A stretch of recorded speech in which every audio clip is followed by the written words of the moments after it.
नमस्कार।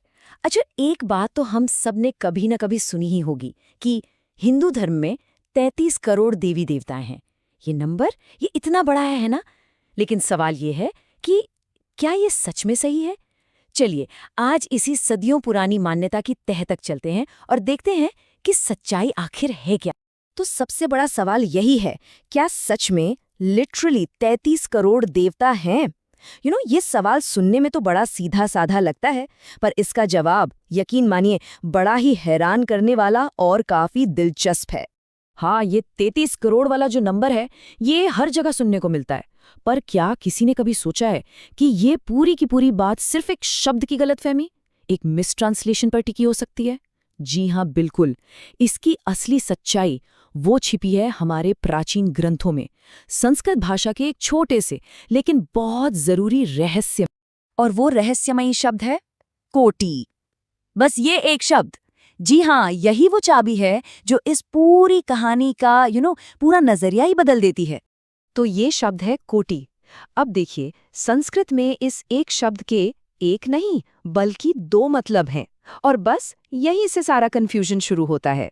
तो चलिए इसके दोनों मतलबों को ठीक से समझते हैं।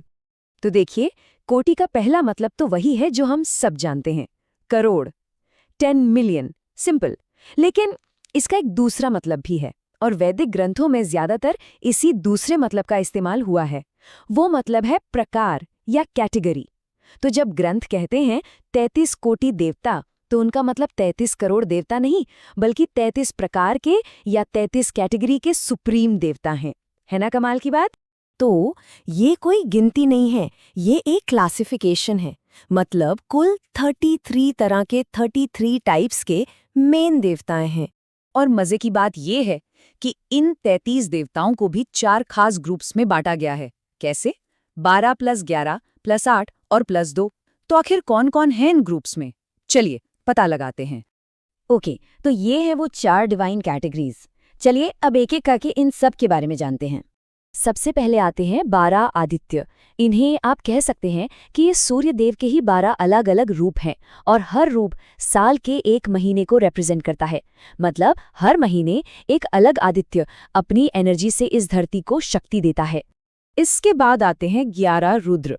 माना जाता है कि ये भगवान शिव के ही मैनिफेस्टेशंस हैं, उनके ही रूप हैं। हाँ, एक बात है, अलग अलग ग्रंथों में आपको इनके नाम थोड़े बहुत अलग मिल सकते हैं, पर टोटल नंबर वो हमेशा 11 ही रहता है। तीसरा ग्रुप है 8 वसुओं का। वसु शब्द का मतलब होता है जिसमें सब बसते हैं या जो बसाने वाला हो।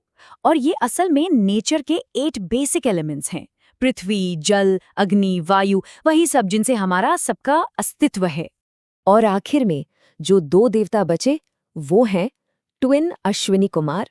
ये ट्विन ब्रदर्स हैं, और इन्हें देवताओं का वैद्य या डॉक्टर कहा जाता है। ये हेल्थ और वेलनेस के देवता हैं। अच्छा, एक इंटरेस्टिंग बात और बताऊं, कुछ टेक्स्ट्स में अश्विनी कुमारों की जगह इंद्र और प्रजापति को गिना जाता है। लेकिन कमाल की बात क्या है पता है? कि नाम चाहे कोई भी हो, वो जो टोटल नंबर है 33, वो कभी नहीं बदलता। वो हमेशा 33 ही रहता है। अब शायद कुछ लोगों के मन में आ रहा होगा कि यार 33 तो ठीक है, पर हमने तो 36 का नंबर भी सुना है। तो फिर ये 36 क्या है? चलिए इस कंफ्यूजन को भी फटाफट दूर कर लेते हैं। ये जो 36 का नंबर है ना, इसका देवताओं की गिनती से कोई लेना देना नहीं है। ये जुड़ा है शैव फिलॉसफी से, जिसमें 36 तत्व या 36 फंडामेंटल प्रिंसिपल्स की बात की गई है।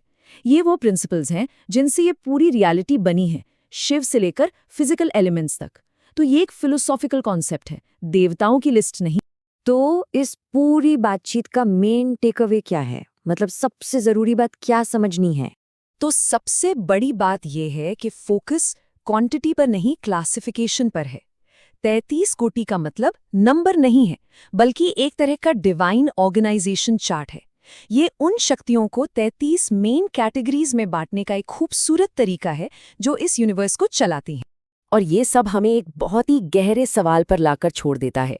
देवताओं के रोल्स का ये जो क्लासिफिकेशन है, जिसमें नेचर है, हेल्थ है, कॉन्शियसनेस है, सब कुछ शामिल है, ये हमें खुद इस यूनिवर्स के नेचर के बारे में क्या बताता है?